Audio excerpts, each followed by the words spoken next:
It's time to strap in and get ready for the front stretch. Presented by Joe's Karting. Dan and Dirk are live in the studio today, ready to hear from you at 402-573-0590. Well, good morning to you, race fans, and welcome to the front stretch, presented by Joe's Karting in Council Bluffs, online at joeskarting.com. As always, fast-paced white-knuckle racing just across the river on 23rd Avenue. Get over to Joe's today, do yourself right with a little indoor kart racing, and let your mom win today. And then come back Tuesday evening. Yep. Before we get to any of that stuff, we've got a lot of tough news to get through. This is going to be a very rough turn one, but we're going to get through it as best we can. There was two different incidences at two different local tracks last night. We'll start off at Eagle Raceway. We were able to have conversations with a couple of people that were close to the situation and some employees at Eagle Raceway to kind of put together a picture of what happened. The best that we can cobble together is that a throttle stuck during a hobby stock heat race, and the car attempted to exit the track, which, if you've ever been to Eagle, you know they have that turn one exit that goes up the little hill. Apparently, the car had caught so much speed that it actually ramped the exit, ramped over that white retaining barrier that they've placed there for this exact reason. I never would have imagined a car would have been able to gather enough speed at Eagle Raceway to completely clear that thing. Well, especially a hobby stocker, right? Because, again, a speed in a hobby stocker and like an A-mod or something, greatly different, and the weights of the cars greatly differ. So his car then struck the four-wheeler for Adam Golian's 91 team. It then pushed into Adam Golian's car, which two of whose crew members were on the other side of the car working on the car at the time. The two crew members were then pushed into Shane Hyatt's modified and pinned underneath Shane Hyatt's modified. And to my understanding, one of Shane Hyatt's crew members was then struck. The cars then came to a halt right before Stu Snyder's 23S sprint car. The last we know, Shane Hyatt's crew member and one of Adam Golian's crew members are okay and released. But the last we know is that the final crew member was not conscious yet as of about, 11:30 midnight last night was the last updates we were able to get. Well, I was going to say the one report late said that he was in surgery. Yeah. So hopefully that means that he will make a recovery, but it's a scary situation, and unfortunately this is another one of those things that it happens with this sport a lot, that it doesn't dawn on you that these things could happen until they happen.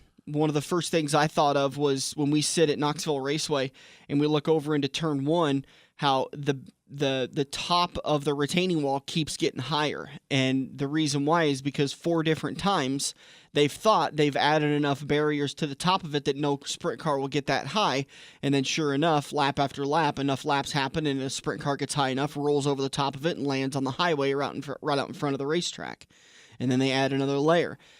This is going to be the same situation at Eagle.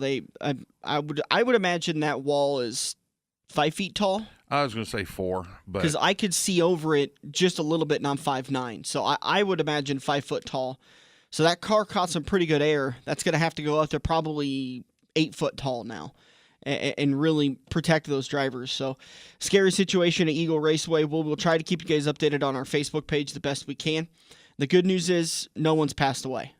That we know of, no one has passed away.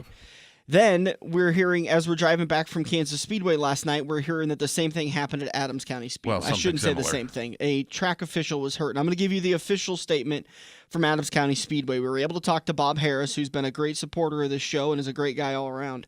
And he gave us an official statement and just said that we send our thoughts and prayers to those that were involved in tonight's incidents. One of our track officials, he was struck on the backstretch. He is awake and alert and was transported from the speedway for further evaluation. In addition, we thank all of our ACS first responders and medics for the quick response and ask that everyone please keep those involved in your thoughts and prayers. They're not releasing the name of the person. I would highly encourage you not to release the name of the person because you never know if there's a family member that hasn't been contacted yet, and the last thing they want to find out is through word of mouth that their Social family media. member was injured. So be respectful. That's the reason why we're not talking about any of the names of the people that were hurt at Eagle Raceway. We're not going to do it for Adams County Speedway because we don't want to. First off, we don't have permission. We can't be releasing names without permission for the family. So until we get that, then it's just an official at ACS and crew members at Eagle Raceway. So keep all of them in your thoughts and your prayers. Scary situations at 2 tracks, and it's crazy that it all happened in one night. Well, and continue it on. Who's the sprint car guy that we were told had a heart attack and passed here over the weekend? Chuck Zitterich. There you go. Who, that's what it was. Chuck was he's in the same boat, in my opinion, as Mike Mittler. They had massive influences on the racing that we love today, but you didn't know their name because they were behind the scenes. Chuck Zitterich was the ASCS, the American Sprint Car Series Midwest Region Director. He was Technical Director at Knoxville Raceway for a number of years, and most recently he was the Director of the National Sprint League, the NSL, that was around a few years ago, the 410 Touring Series. And Chuck passed away suddenly. That's a hard hit to the community because there's one guy that could make moves in help a series like a sprint car series, like a division like sprint cars. It was Chuck Zitterich. He was a very, very influential and smart man, and he'd he been passed in it away for a suddenly. long time. Oh, so. absolutely, yeah, absolutely. And then the other one that you aforementioned, a personal friend of mine, Mike Mittler, who we had on the show here over the winter, and we had him on the show before. He worked with us on our Crewman for a Day contest once. A great guy. A lot of racers got their starts with this guy. Carl Edwards, Jamie Mack, the list goes on. And he's been battling cancer for a couple of years and got the word Friday that he passed away late Friday afternoon. So there was a lot of grumbling in the truck garage because, I mean, he was a truck team owner. Yeah. And a lot of things coming out on Facebook from anybody and everybody. This guy had touched a lot of people. And just a super guy. I mean, Dan's only known him for a couple of years, but was very impressed with him. He was just such a well-spoken, enthusiastic guy, and I mean, I never had to call on him for anything, but you knew just with the history you've told me and other drivers have said, you needed anything, you called Mike Mittler. Yep. He would be there to help you out. He would put you in his truck if he could. He would help propel your career and get you started. I was surprised to find out that his 63 truck never made it to victory lane. I figured the drivers that he helped launch would have gotten him there eventually, but that just wasn't the name of the game for him. Well, I think the closest he got to victory lane was a couple of years ago with Bobby Pierce at Eldora. Yeah. And but you know, the dirt is an equalizer. You know, he was never the super high budget. Remember when we were talking to him the one time a couple of years ago, he was saying that, you know, he's got a budget for a race at Kansas City, which, you know, is a big race for him. His budget was $40,000. And Yep. he goes, you know, on the other side of the garage is, you know, the KBM teams, Kyle Busch's teams that are budgeting 125 to 150 for a race. Yep. So, you know, a lot of laps on used tires and stuff like that for Mike's teams. But he gave it everything he had. He ran the truck most of the time out of his pocket. DJ Kopp now, who we've had on the show before out of North Carolina, has switched his number over to 63 to honor Mike this year. And also, you know, partnered up with Mike at a lot of races, and they shared a lot of equipment and a lot of manpower. But Mike is going to be sorely missed by the sport. Yeah, absolutely. And not to spoil anything of what happened last night at Kansas Speedway, but a very, very good tribute from Brad Keselowski. Because Brad was another one of these guys that Mike Mittler touched that helped him get his career going. And, you know, we could go on a list of names of drivers. You mentioned Carl Edwards, and Brad Keselowski and Jamie McMurray and Regan Smith and Bobby Pierce. He was doing Kenny what Irwin.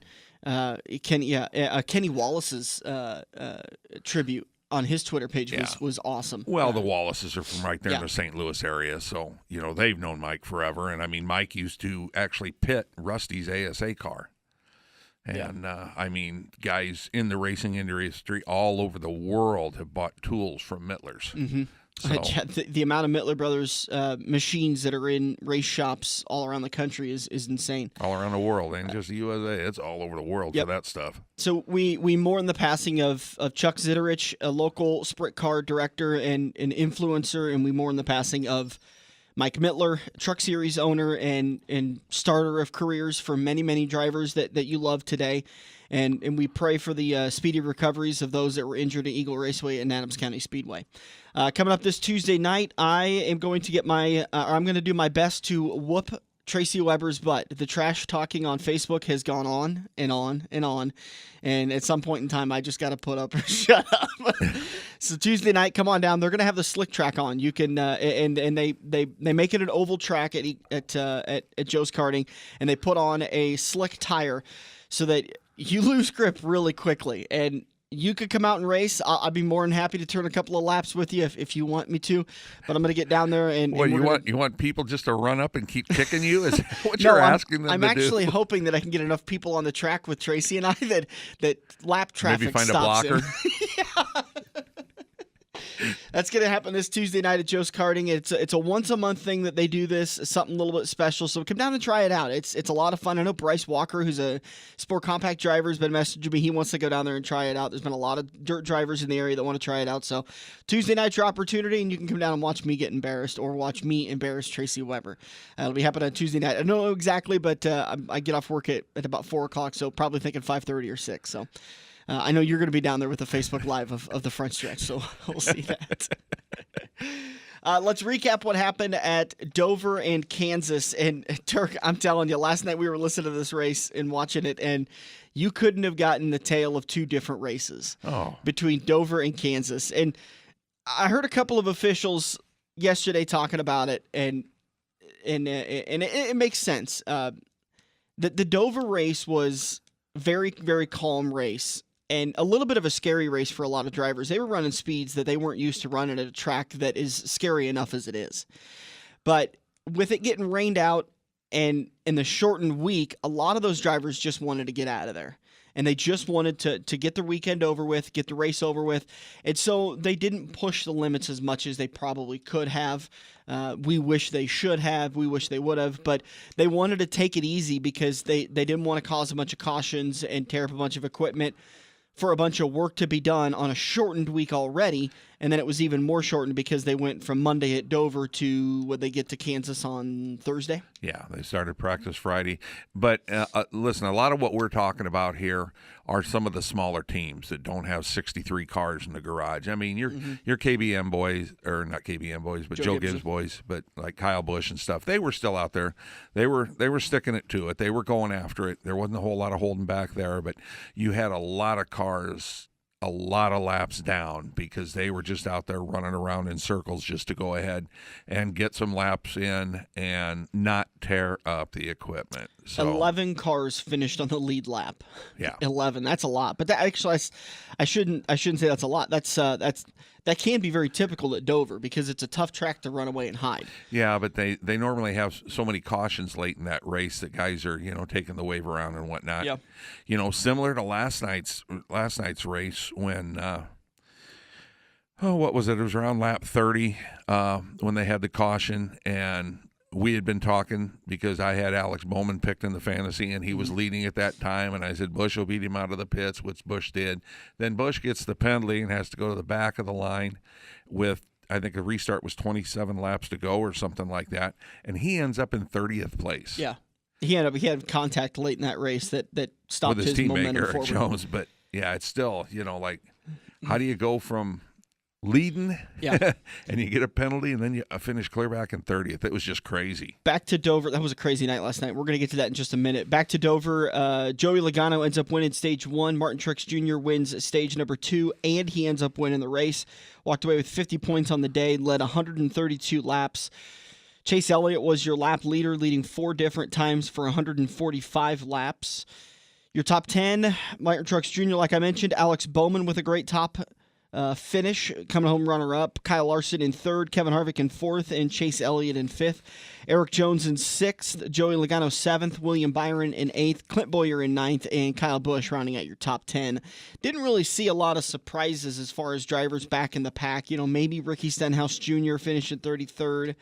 But for the most part, it was kind of status quo. I guess Denny Hamlin, who had a 21st place finish, and a scary moment for him after that race, he had contact early in the race, and it wrinkled a crush panel that the exhaust was unable to come back up into the cab of the car, and he was treated for carbon monoxide poisoning, and had to be escorted off on a stretcher into the infield care center. And if you've never had carbon monoxide poisoning, you feel terrible.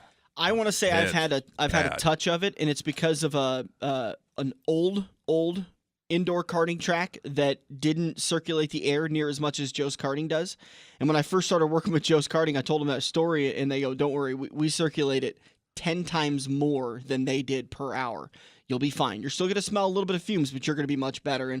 And all the times I've gone to race there, I haven't had it. But that one time I went and raced at that other place, we went to go get dinner afterwards, and dizzy, sick to my stomach, couldn't think quite right. It lasted for hours. It was terrible. Mine was actually at the old Benson ice rink when they'd first built that. They had ended up with a ventilation issue, and I mean, there was 200 people in that place that got it, and everybody started getting sick and stuff. They made us all leave, but yeah, that was. It's nasty. It's a bad feeling. And it sneaks up on you quick, too. 2 wins on the year for Martin Truex Jr. 1 stage win. He's got 11 bonus playoff points. It was pretty clear to watch him in that number 19 machine that him and Cole Pearn have kind of found their groove at Joe Gibbs Racing. Oh, yeah. I mean, well, they've been with Joe Gibbs Racing now for a couple of years, in all actuality. But for this year in this package, some of these guys, as again last night we saw it look like Harvick's found his groove too, which could be scary for everybody. But Truex had got the penalty and had to go to the back, and came all the way to the front. Came through everybody. So pre-race penalties, not a thing of the past. They're continuing, and we're going to take a break. We'll come back in turn number 2. We're going to recap Kansas, and we're going to lead off with failing post-qualifying / pre-race inspection. There was quite a few of them. We're going to take a break. We'll be back on the front stretch. Every race car driver has run into the same problem. It's well past normal parts store closing hours, but you need that one to finish your car. The guys who brought you White Knuckle Racing by the River bring you Joe's Karting Racing Parts and Tire Store. Open until 10 p.m. Monday to Thursday and open until 11 p.m. on Friday and Saturday. A parts store that fits your after-hours schedule, and you can turn a few laps at Joe's Karting while you're waiting for your part to get pulled from their warehouse. joeskarting.com for more information. If you love wings, if you love rings, and all kinds of other tempting things, great times, great food, get to Quaker Steak and Lube. Quaker Steak and Lube is the official watering hole of the front stretch and the best place to catch all the NASCAR action. Open at 11 a.m. with delivery available. Great times, great food, get to Quaker Steak and Lube. Located on Mid-America Drive in Council Bluffs. Dan and Dirk are rolling into turn 2 with a little attitude on the front stretch. Thanks, everybody, for listening this Mother's Day to the front stretch, the Metro's only all-racing talk show. I'm Dan Taylor. That's Dirk Houston. And happy Mother's Day to all the mothers out there listening to us. Absolutely. Getting lunch with mine in just a couple hours. We're going to get a brunch back home in Red Oak, and so that'll be fun. Why are you punishing her? 36 years straight. Why stop now? By the way, Tracy, no, I'm going to find a way. I'm going to get as many people on that track as I can. We didn't stipulate any rules there. He's tagging me in posts on Facebook, doing a little bit of more trash talking. Talking about Kansas, we kicked off the weekend. So this was a bit of an impound race. And after qualifying, cars went right into the garage. They weren't able to make any adjustments to the cars, and then they had pre-race inspection, and the rules established there meant that if you failed the first time, your qualifying time was disallowed because you had an illegal car. If you failed a second time, you lost a crew member, and if you failed a third time, you received a penalty, 10-point penalty, and a monetary fine. And the pass-through. There were 9, yeah, right, the pass-through penalty. There were 9 cars that failed pre-race inspection. The 10 of Eric Amarola, who was supposed to start second. The 41 of Daniel Suarez, who was supposed to start fourth. Chase Elliott was supposed to start 5th. Martin Truex Jr. was supposed to start 6th. Kyle Larson, who was supposed to start 8th. Ty Dillon, who was supposed to start 15th. Joey Logano, who was supposed to start 20th. Michael McDowell, who was supposed to start 23rd. Landon Castle, who was supposed to start 25th. Joey Gase, who was supposed to start 38th. And Timmy Hill, who was supposed to start 39th. And I know your Iowa math, but that is 11 cars, not 9. Well, that's what I get for reading exactly what they said, because that's what Jayski has. Is 9 teams failed. Now we wonder why Jayski was off the air for a while. So those cars all had their times disallowed. There was another 3 cars that failed a second time, and I remember us listing them off, but I can't remember them off the top of my head. No, it wasn't Landon Castle. He just had the one. Was it Chase Elliott? Because he went farther back, didn't he? Yeah, I'm thinking Elliott was one of them. I'm thinking Joey Gase might have been one of them. And we talked with the 00 of Landon Castle, because when we were kind of walking around the garage, we were hearing, 4 cars had failed already. 6 cars have failed now. Well, we were with his marketing guy. Yeah, we were with the marketing one guy more for failed. Starcom Racing. Who's that? And I said, Us. Thanks, I wasn't getting to that story. And he goes, yeah, we failed it. And so we were talking to him about it, and he goes, it was just one of those unfortunate things where it was a roof fin that our fab team just missed. They put the wrong one on. It was the one that we had on this car from Kansas last year, and the rule had changed. It was a really, really simple thing, but unfortunately, we failed because we were illegal, and he owned up to it, but he said it was just one of those mistakes that bites you in the butt, and they had a good car. Well, the actual issue here is the fact that they didn't check that in pre-qualifying inspection, because then they'd have caught it then. There wasn't any pre-qualifying inspection. There was none? There was none. That's the reason why when they failed the pre-race inspection, their qualifying time was disallowed. Typically, if there is a pre-qualifying inspection and then you come to pre-race inspection and you fail that, you go to the back of the field, but you're still listed as starting in that position. But since this was qualifying inspection, this was an impound race, and it was because it was just shortened weekend, they eliminated one of the inspection processes.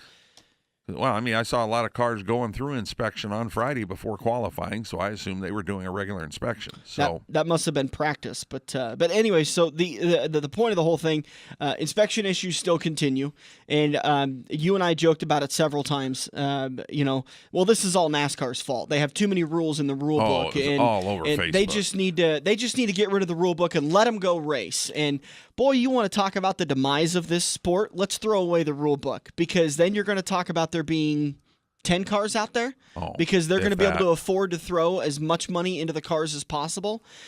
You're going to see some of the most jacked up, not stock car looking cars, because they're going to manipulate these things as much as they possibly can. Throwing out the rule book is the dumbest thing in the world. One of the dumber things that you could do. If you blame this on NASCAR, I just want you to sit down and explain to me why 29 cars passed inspection. Absolutely. That's what I want to know. How Absolutely. come 29 cars got it right?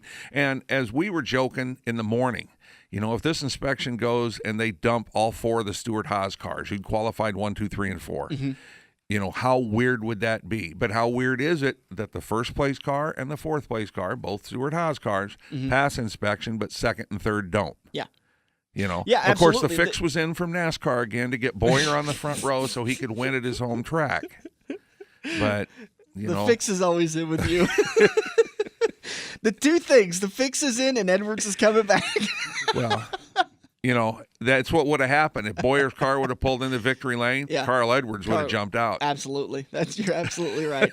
Yeah, and the tech inspection thing, this is all on the teams. They continue to push the envelope, and NASCAR has created a system now that they're not able to get by it. I mean, think about it when you were inspecting.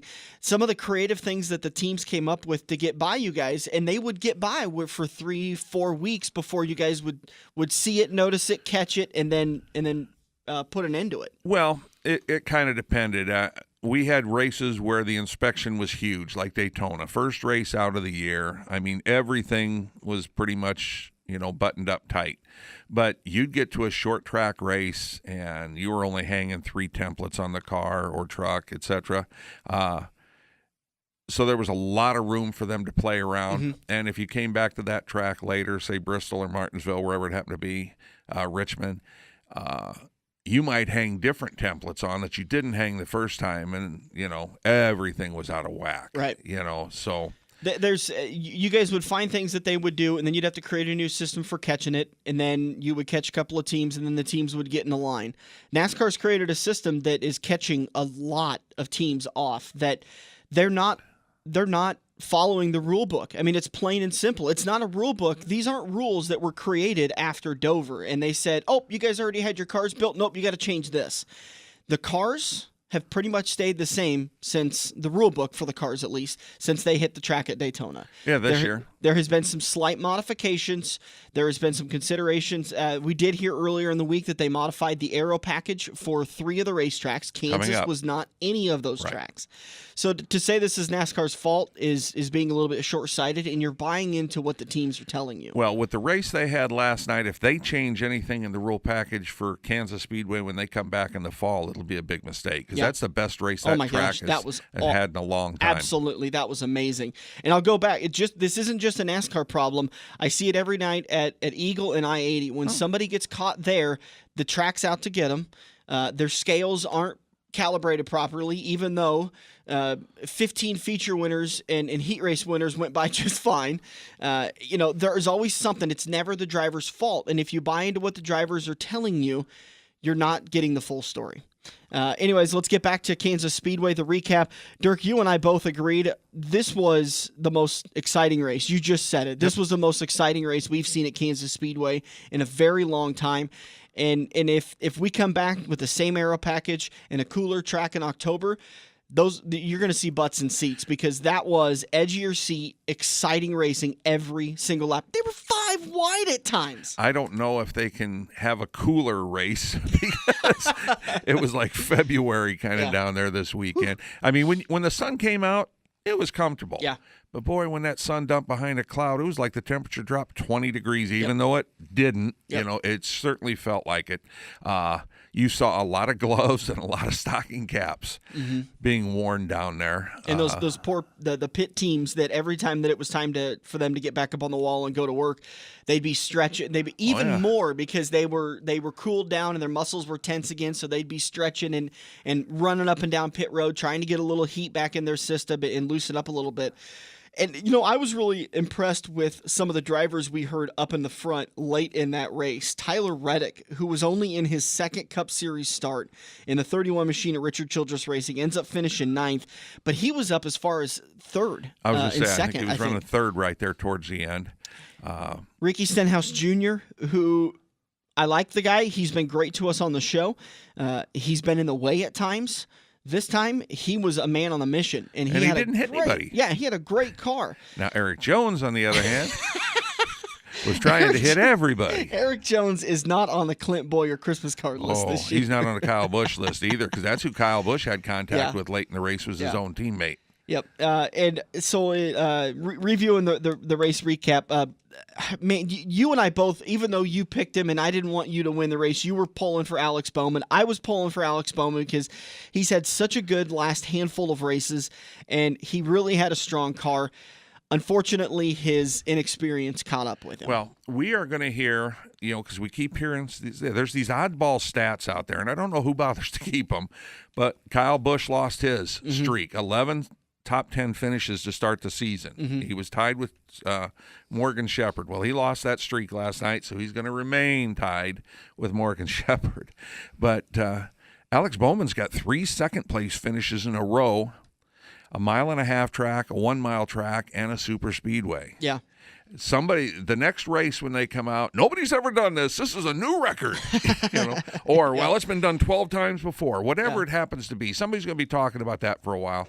But this young man, taking over the 88 car for Dale Earnhardt, a win by him at that race last night would have been huge for the sport. Absolutely. It'd have been, absolutely. And He ends up coming home second. Like I kind of talked about, his inexperience, he owned it in post-race interviews. Very I give him credit disappointed for in that. himself. Yeah, he said, "I just made a mistake. I'm tired of making these mistakes. This team deserves to win. We should have won this race.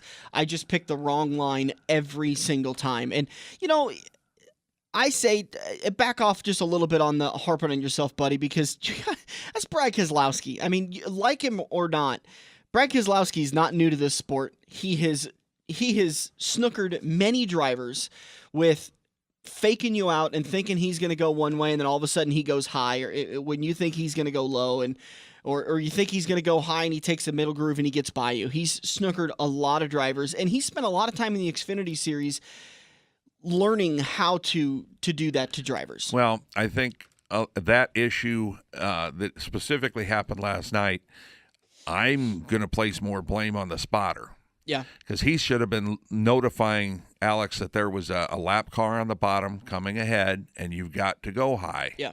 And I'm pretty sure Brad's spotter said that, so Brad made a move like he was going to go low. Alex went to block, and then Brad went high and got Alex pinned down where Alex had to check up.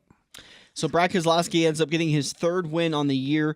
What is that, the fifth win for Penske?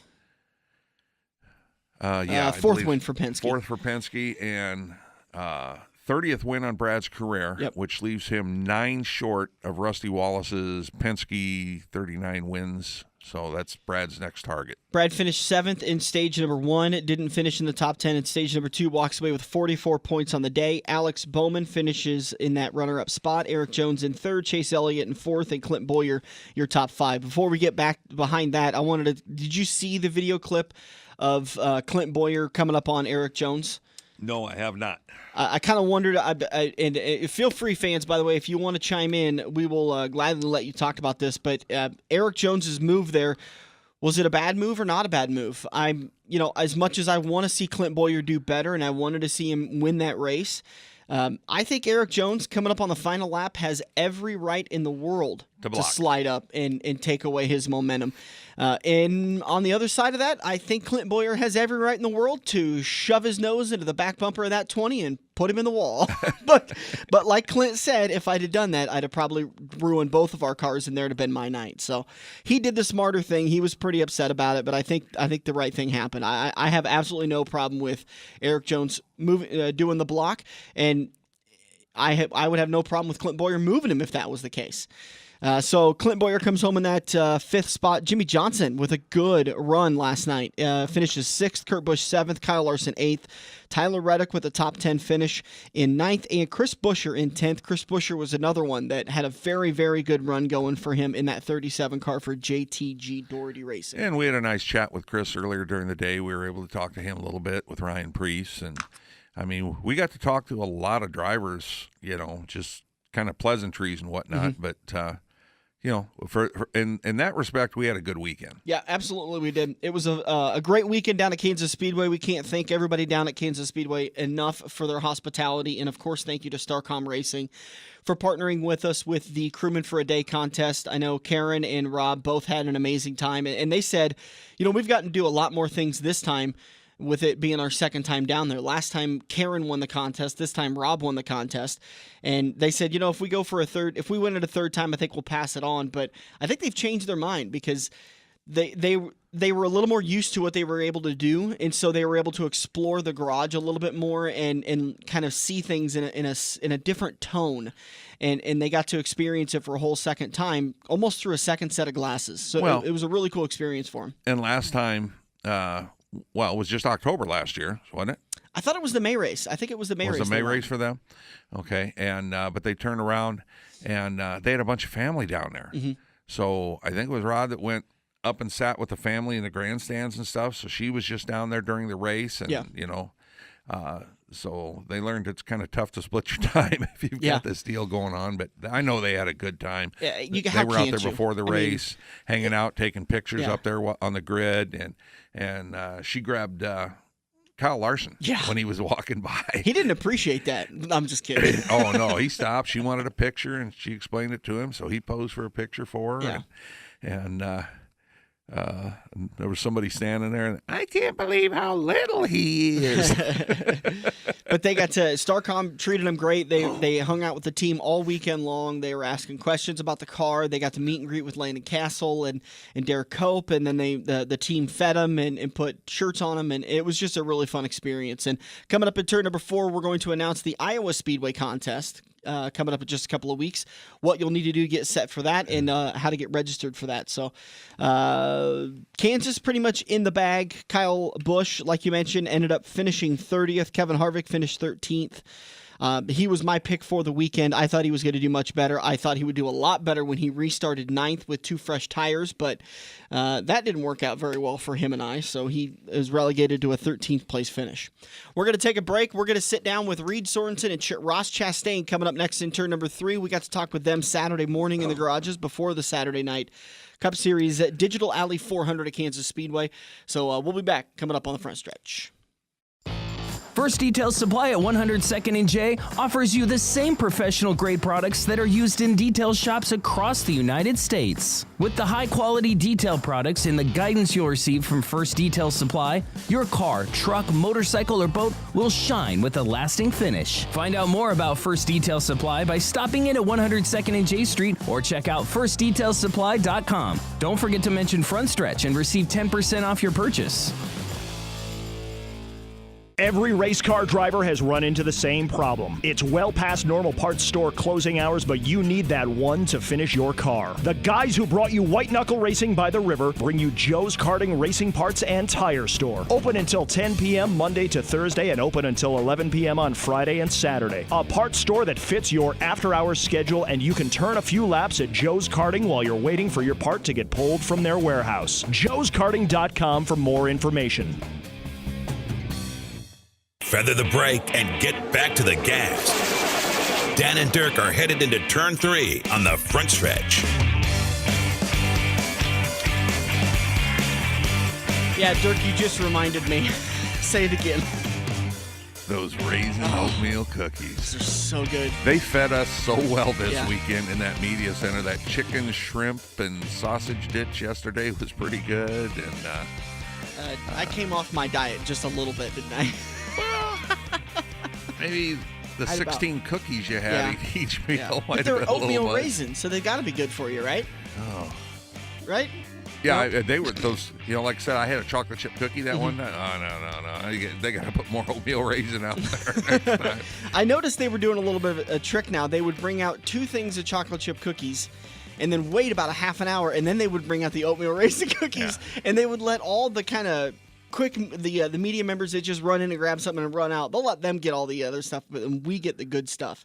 But again, thank you so much to Kansas Speedway for all their help. And I'm really excited for the Iowa Speedway contest that we're going to be announcing in turn number 4 because I think that our listeners and our winners get just a little bit more. With it being a Cup Series weekend at Kansas, security's a little bit tighter. The teams aren't able to give them certain things. While at Iowa Speedway, we have that video of like David Ackerman and his wife Tara Ackerman that were holding the pit sign and catching the tires for the teams. There, you get to do a little bit more because it's a little bit more relaxed. Right. And another thing, when we finally saw the president, Pat Warren, for Kansas Speedway, walking around, these guys wear these bright, high-vis orange shirts so you can tell who's working for the track. But went up and I thanked him for getting I-29 open in time for the race. He looked at me without missing a beat, and he said, yeah, we've had the jet dryer up there for the last 2 weeks. Those guys are funny. And how fortunate was it, too, that they were able to get that done? I mean, that the Iowa Department of Transportation was able to get that road back up and running, and we were really surprised driving down and driving back. The devastation that area is still experiencing today is just amazing. But the fact that they were able to get that reopened, and you had to imagine they had this weekend as their goal to get it reopened, because they know that, we've talked with Josh, our guy down at Kansas Speedway. Omaha, in the Omaha area, is their second largest draw for ticket sales. Kansas, obviously, the Kansas City area, Yeah, the Kansas Omaha, City and then Metro, Des Moines right. is third. So opening up I-29 was a big deal because there was a lot of commuters that were going to be heading south. And I looking at the crowd last night, I think it was about what we've seen in previous May races. I was expecting a little bit less because of the floods that people didn't want to get away from it. They needed to be home taking care of stuff. They didn't have the cash flow to do it. They're dealing with their insurance guys. And not being able to get there because there are still some roads closed. I think maybe they said, we'll hit the October one once everything's back up and going. But I was pleasantly surprised with it. It seemed to be an adequate May race. Yeah, that was a decent crowd. It again, it wasn't over the top, but yeah, you got the high school graduations going on now. You've got the weekly racing going on, which Not a lot of weekly racing going on this weekend with a lot of rainouts. Yeah, but I mean, for Saturday night, we had the stuff that happened at the local tracks last night because they were racing. So, those were people that might go down in October. But the track did a few other things, so I know they'll evaluate it, and we'll talk to Josh and see what's going to happen because we didn't know about this, but if it's going to happen in October, they actually had a spot. If you had a fan walk pass where you go into the center and you can see some different stuff like where they have the drivers meeting and everything, but they had a booth set up where you could get a cold garage pass. Yeah, and you could go walk around the garage, and I think he said they did 1,800 of them on Friday. They were giving them to all those military people. A ton of military people wanted around the garage. And a matter of fact, we tried to get some Goodyear tires after the race, and they had given them all to the military personnel. Yeah. And we're kind of like, yeah, we believe that. Then we're walking out, and here's like 10 military guys all carrying a tire out. Yep. So, yeah, okay, well, I guess they did. By the way, our two of our winners, Crystal and Chet Stambaugh, upgraded their tickets. $100 got them that fan walk for 2 tickets. They got that cold pass. They got the fan walk. They got the entire experience. She called me and she goes, I couldn't believe it. I thought for sure I was going to pay a couple $100. I said, I can call Kansas back and let them know you can book a pay. She goes, no. I'm fine with what I paid. I appreciate that. So they got to upgrade their tickets. And, it really is. People talk about how it's so expensive to go to a NASCAR race. It's really not that expensive to get into the Cup Series race. Just a ticket in the grandstands isn't that expensive. To upgrade on paper, I paid $150 or whatever for this, but then you go and experience it. You get a pre-race concert. You get to stand right in front during driver introductions. You get right up and close and personal with the drivers. You get a pit to garage tour. You get all this different stuff, and by the time you leave that weekend, you got your money's worth. And Dan and I were humping. We got started Please loading the prize vault back quicker. up. Huh? Please finish that sentence quicker. We were really putting the footwork in. We got Kevin Harvick. We got Kyle Busch. Now, Kyle Busch, anybody could have got that had that cold pass. I just happened to be walking through the garage, and here's Kyle Busch standing there talking to 2 or 3 of his crew guys. Nobody's bothering him, so I walked up and bothered him. That's what I do. That's what And, the same with Clint Boyer, Joey Logano. I could have got him at that time, but he had no hard cards out. And later when I went by and was trying to get one of his hard cards to get later, I still didn't find any, so I don't know if he just happened to run out and they forgot to restock, whatever happened there. But Eric Almirola we got, Austin Dillon, which is one we don't usually get. We had the interview with Ty Dillon a week ago, so we actually went over and introduced ourselves to Ty and got to chat with him for a minute. Got a couple autographed hero cards for the vault from him. We got some Clint Boyers. So we've got some stuff that, the season's end and whatnot that you guys will be able to really dig through. And like I said, it's a little bit of work, but we enjoy doing it. And yeah. It's all stuff that is going to go towards the season-ending, season-long contest that will be given out for anybody that finishes in the contest, that actually finishes the contest. If you only pick 25 of the 36 races and you don't pick during the playoffs, then I'm going to give it to the person 3 or 4 spots behind you that played the entire year. But as long as you are consistent in making your picks, then you're going to get a prize. And I was really surprised at the end of last year, the quality of prizes that went out to 20th, to 25th, and to 30th place, because we had so many great autographed items that we were able to offer up. Let's get to the interviews we were able to lock down on Saturday morning. We're becoming pretty good friends with Premium Motorsports. They've got 3 or 4 cars in the series. And the first driver we got to sit down with was the driver of the number 27 Cup Series car, sponsored by Harrah's Casino in their Chevrolet, and that was Reed Sorensen. And I could not remember if we've ever had Reed on the show before, but he's one of those guys he's been through just about everything in the Cup Series. We have not had Reed on the show since I've been with the show. So whether you and Buddy had him on, the first 2 years or whatever, I don't know about that. But yeah, he's a journeyman. He was the next new thing back in like 2002 or 2003. Spent half a year or something in Xfinity and came right up to Cup, had the 42 ride for about 3 years, had a couple decent runs but never got a win, and then has just kind of been able to hang around. He's always driving somewhere. And I mean, I met Reed when he was like 16 years old at Richmond in a Waffle House at 3 o'clock in the morning, and he was sitting there eating a bowl of oatmeal. But he's always been very cordial. Yeah. Really nice guy. And I mean, it was a spur of the moment interview with him. That wasn't anything we'd booked or anything. Right. But, go ahead and let's talk to Reed. We just simply started off by talking with Reed and asking him, how you been, sir? Been good. It's always nice to come out here to Kansas, and we have Harrah's on the car, which we've had the past few years. It's a great place to stay. They welcome us in with open arms, so it's always fun to come out here. It's always kind of nice to have a casino on the car, because then you got something to do in between the races.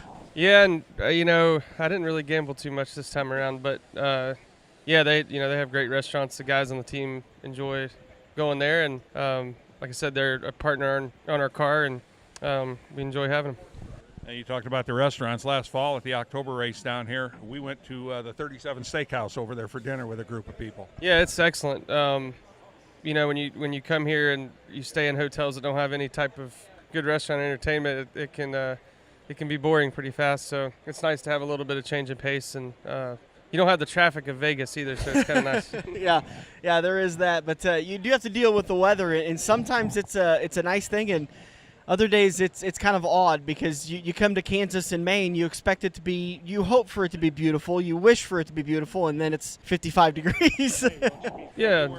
And, yesterday was, to me, I like cooler weather. So yesterday was nice. The sun was out. It rained overnight, so that's fine, as long as it doesn't rain tonight, which it doesn't look like it is. So I'm all good as long as it's not raining. You like bigger tracks like this, or do you prefer more of the short tracks or super speedways? What's your personal preference? Well, this package that we're running now on the 1.5-mile racetrack is so much different. And, there's still a lot to learn from them. We got a stretch coming up where we're going to be running this package. Charlotte's coming up, so yeah, we'll keep learning from it, and it's just a lot different than what it used to be. I was going to say, you've been around up in this series running. You've been through every change from the original cars back in the early 2000s, 15 years ago, through the COT and up through all the Gen cars. Did you have a favorite, or was going old school when you liked it the best? Well, it's just different. There's challenges no matter what kind of car they give us, power, whatever. You're gonna have a challenge of some sort. So it's just different. It seems like with this car, the pack is bunched up a little bit more.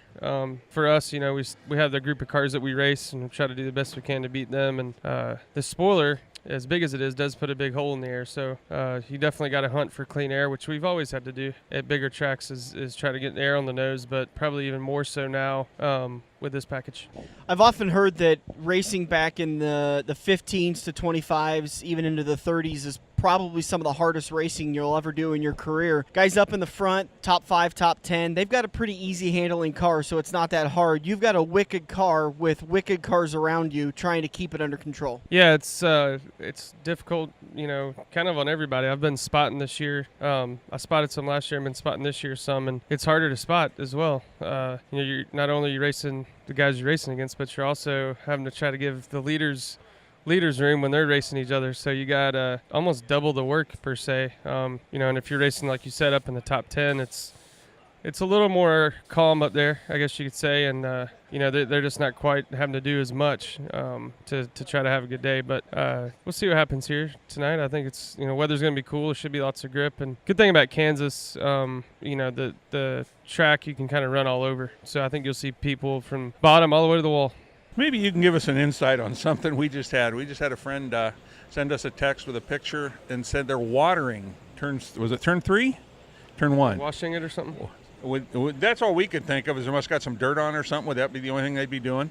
Yeah, I'm trying to think where we were. I've seen them wash the track before. Yeah, usually we try to keep the water off the track, not put it on there. But I have seen that before, so I'm sure there had to be something up there on there, unless they were patching something or doing something like that. I have no idea, but yes, I have seen that before. Where was it at? Was it here they cut holes in the track last year to let the water underneath the track bleed out? Right. Yeah, and that happens from time to time where, you know, you'll see where they'll take a saw, cut a line in it, or drill a hole to release that pressure of the water, which is crazy that, that much amount of water can get trapped under a racetrack, but it happens. Yeah, you don't even think about that the land underneath the racetrack is under pressure, and then when you throw a bunch of water into it, it can crack and break out at any time, especially during a race. I actually heard at Talladega, they built a new tunnel there in turns 3, and I heard they hit water there when they went to go dig that tunnel and had a little bit of an issue. Too bad they didn't hit oil and could cash in on that. I think all it did was give them a headache, but that actually by putting that tunnel in, it created quite a bump, like kind of a few bumps. It's a pretty good sized patch they had to put, and as stiff as we run springs at Talladega, our rear springs are so stiff. When you go across that patch now, man, it gets to bouncing, and it's actually hard to see right when you enter turn 3. Do you think that will smooth it out as the years go on and it kind of starts packing down, or are they going to have to cut it and redo it? Yeah, I mean, I know they're in a rush because I think they barely got it done before we got there. But, I mean, stuff like that, though, adds character to racetracks. Everybody has to deal with it. So as long as everybody has to deal with it, then I think it's a level playing field. Yeah, but it's not fair because I had to deal with it, right, as a driver. I mean, when it gets hard to see, sometimes that can get a little bit of annoying, or if you feel like you need a mouth guard. Yeah. No, other than that, it's all good. Yeah. Oh, we come from the dirt world where there's a track around the area that has a notorious hole in turn 1. And no matter how many times drivers complain about it, I'll say to them, yeah, but everybody else on the track had to do the same thing. Holes don't sound nice. That can be bad. I guess you have to just avoid the hole, right? Yeah. Well, but don't tell them that, because it was the track did it to them. Yeah. They could have gone up or above or below it, but they chose to go right through it and lost the race. But right, it's always the best lane to go right through the hole. The hole's in the fastest lane. Yep. Reed, it's always been a pleasure talking to you. I'm trying to think if we ever had you on the show before. I don't believe we did, so it's been too long. So thanks for coming on. Yeah, thank you for having me, and hopefully I can get on sooner, than later. Oh, we'll get you on again. Well, get into Victory Lane. We'll get you on real quick. Yeah, I bet. Thanks, buddy. Appreciate the time. Good luck. Thank you. Yeah, don't worry. We're going to get him on before that. Getting to Victory Lane is a very difficult thing, and while Premium Motorsports is making big strides, we got to get him on before he gets to Victory Lane. All right, then we sat down with Ross Chastain, who, if you watch the Friday night truck race, luck was on his side, and I started off by talking to him because, he had a fast truck, but I didn't know if he had a fast enough truck. So I said, you guys have a great truck, and it felt like you might have been catching Stewart Friesen, but do you think you could have caught him? All right, we're talking with Ross Chastain in the garages at Kansas Speedway Saturday after his big Friday night Truck Series win. Ross, coming down to the last couple of laps, you had a great truck, and I felt like you were catching Stewart Friesen, but do you think you could have got him those last couple of laps? I don't know. I tried everything I could there at the beginning. On the restart, we restarted 5th and threw everything I had at him and got alongside of him a couple times, just couldn't quite complete the pass. So, no, I don't think so. The trucks just get too aerotight. And don't make me take away from the win because, I don't know how many drivers have come on this show and said, I'll be lucky over good any day of the week. Every time. Because it's luck that comes down to it a lot of the times. But you're becoming one of those journeymen. You've been around the block. You've raced for a lot of teams, and you'll race anything. Give me an opportunity, I'll go put it up in the top 5, top 10. And I like that. Yeah, no, it is. That's how I feel like I can be the best race car driver is just race and laps. And even if it's restarting on the front row or restarting 35th, you're going through the motions of restarts, cleaning your tires, warming your tires. I get a lot of trial and error to try stuff that I want to try, and try to cancel out as many of the variables as I can, and just try to see what I feel like works best for these race cars. And it's always changing. The target of how to be a good race car driver in NASCAR changes with every rules change, and with every rules change, that seems to be coming about every week these days. that huge save you had, roughly lap 30 coming out of 2 there last night. Is that something that you practiced during practice time, or maybe iRacing? Where'd you learn that move at? No, I definitely don't do it in practice, and when I do it on iRacing, it always ends in holding the space bar to reset, so every time. And then somebody's mad at me because I'm blocking the track because I've just wrecked. But no, the reason it was such a big slide was because we'd been tight right there all night off turn 2. We were looser off of 4, but tight off of 2, and so I was wide open, just running along on the tight side behind Stewart, and he moved from right to left just a half a lane and taking my air away. I mean, he did it on purpose, and I just thought the truck would be fine, and it wasn't. In that dirty air, it took off, and I was like, well, here we go. And then we were still sliding a couple seconds later, and I was like, well, okay. Like, it was such a long slide, I had time to think, okay, I'm wrecked.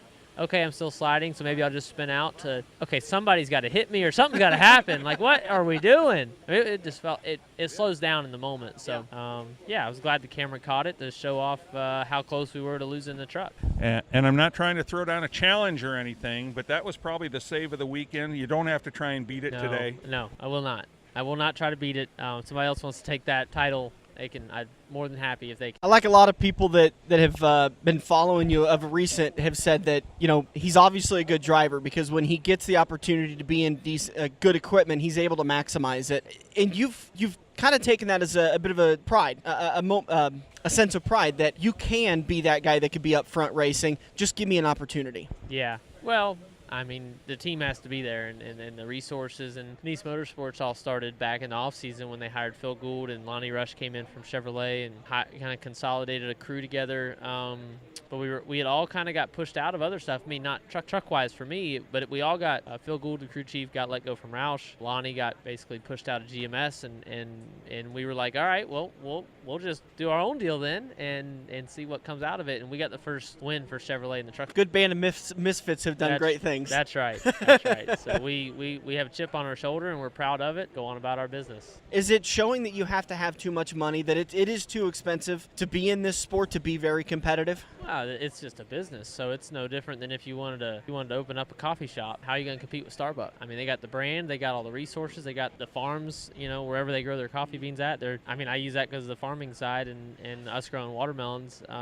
Racing is the same way. So how are you going to compete with the people that have been here for even 10 years or have the resources or been here for the entire time NASCAR's been alive? And you just have to get in and fight. Yeah, since the first race was won, the cubic dollar's always been a big component of racing. How big is it now for you to get a cup win and be one of very few people that have a win in each major series? Yeah, I don't know how I would ever that. I mean, after my first truck race, after the first practice session in truck 2011 at IRP, I'm competitive, but I accepted the fact that I would probably never win a truck race. Now we've worked for 8 years to prove that, to change that and make it happen. But there's just so much stuff to go wrong. You saw with Stewart run out with 2 to go. You see Brett, I thought should have won the race legitimately, and he wrecks with Grant and somehow cuts Grant's tire down, which, if Grant would have been able to keep the air in his tires, he probably would have won the race. There's just so many things that can go wrong, and you just have to be there and keep fighting. And I drove as hard on lap 1 when I about hit the wall in turn 1. We completed the first lap. I drove down in turn 1 and I almost killed the truck, to the last lap where I almost killed it.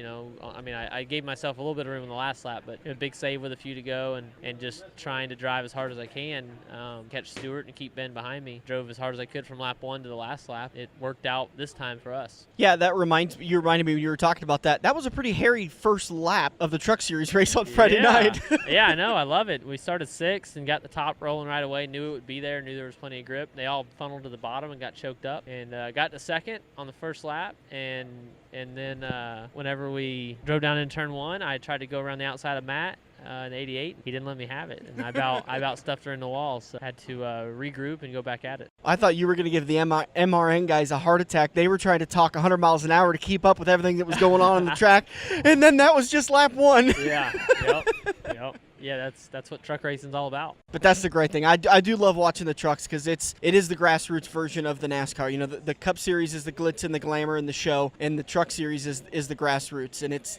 any guy can come up there and push for the win. That's right. Keep going. I love watching you. You've been one of my favorite drivers since we got to interview you for the first time over at Iowa Speedway. I hope to hell we get to see you in victory lane in the Cup Series one of these days. One day, man. We're not done. We're gonna keep working, and maybe we'll get. You got a lot of sponsors that have been helping you up and down the road. Thank them for us. Yeah. No, I mean it's incredible what it takes to get somebody into the sport, and family and friends and sponsors along the way. Obviously, you know, last night with True North, Paul Jr. Designs, that's been a neat deal to get to meet Paul Jr. growing up watching him, and you come over here with Low T and Rim Riders and everybody with Jay Robinson and Premium Motorsports where we're at now, and teammates with Reed. I mean, I've learned so much from him over the last 3 years, I guess. You know, and just trying to keep learning and adapt to whatever NASCAR throws at us next with the next rule change. Yeah. One of these days, you staying out late when they're cycling green flag pit stops and you've got everybody a lap down, one of these days you're going to get that yellow. That's right. It's going to happen. It's going to come. Yeah, I know. That's pretty scary to think about. Yeah, we'll have them all trapped, though. Yeah, I mean, yeah, the Cup program is a totally different deal, and we do our deal, and we have fun with it. And right after you trap them a lap down, it's going to start raining. There you go. Ross Chastain, you'll see him in the 15 in the Cup Series. What other races do you have lined up? You going to be at Iowa Speedway? All of the races I can possibly run. So every Xfinity and Cup race for sure. And then truck-wise, I'll miss their Dash for Cash races with that Gander put up, and then we'll miss a couple schedule conflicts with like Sonoma and different things, and then we'll see. It's up in the air on Homestead if we can run that race or not. So we're going through that motion now with NASCAR, jumping through hoops. Best of luck to you the rest of the year. Hope to talk to you soon, bud. All right, thank you. Thank you. That was Ross Chastain. Unfortunately, we've gone a little bit long, so we're going to kick out of Turn 4, and we're just going to roll a Pocono show today with 3 turns. Got to say a big thank you to Quaker Steak & Lube for sponsoring our show today. Mother's Day, all day today. There are specials going on at Quaker Steak & Lube. Make sure you get over there. No NASCAR race to watch, but take Mom down to Quaker Steak & Lube. They've got some great menu items and some delicious food. We're going to move the Iowa Speedway announcement to next week, along with talking with Jake McLeod, Cade Richards, and Buck Shafra. Thank you to everybody who makes the front stretch possible, and thank you to all of you great fans for supporting the show. For Dirk Houston, I'm Dan Taylor. Thanks, Craig, for pushing the buttons. We'll be back next week, and this has been The Front Stretch presented by Joe's Karting on AM 590. This has been the Front Stretch Radio Show presented by Joe's Karting in Council Bluffs. To contact Dan or Dirk, find them on Facebook at The Front Stretch or email them at frontstretch590@gmail.com.